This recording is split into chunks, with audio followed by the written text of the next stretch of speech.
Sono arrivati ieri sera al porto di Porto Empedocle 50 migranti che erano sbarcati a Lampedusa lunedì scorso.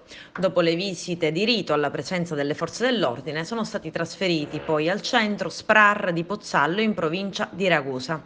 E ieri sulla Maggiore delle Pelagie davanti al comune una sessantina di isolani, fra cui molti pescatori, hanno chiesto di poter incontrare il sindaco Totò Martello.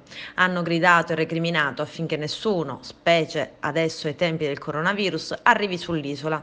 C'è un'emergenza sanitaria, dicono, così ci fate morire. Dov'è lo Stato? Queste le parole utilizzate dai lampedusani.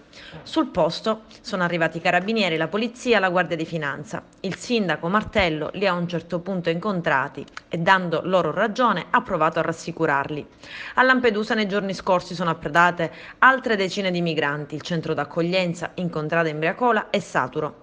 Noi, hanno affermato i residenti, rispettiamo le regole in casa per scongiurare il contagio e i migranti, anziché in quarantena, passeggiano in via Roma. È intollerabile. Il sindaco Martello ha condiviso la rabbia dei propri concittadini e si è rivolta al ministro dell'Interno Luciana Lamorgese e ha invocato l'allestimento di una nave per l'accoglienza. Il sindaco spiega: serve una nave ormeggiata di fronte al porto di Lampedusa. In questo momento credo sia l'unica soluzione possibile per evitare che altri migranti stazionino sull'isola, dove non c'è più spazio per la loro permanenza. Dopo lo sbarco di 34 persone lunedì scorso e adesso in quarantena nel centro d'accoglienza, nelle ultime ore sono arrivate sull'isola altre 110 persone che sono rimaste nell'area del molo Favarolo, assistite da personale sanitario e dalle forze dell'ordine. Di queste 50 sono state trasferite ieri a Porto Empedocle e altre 60 sono in attesa di trasferimento. Non è possibile, continua Martello, ospitare altri migranti perché sull'isola non ci sono strutture adeguate. Ma l'Italia ha già risposto, ha già chiuso i porti alle ONG per coronavirus.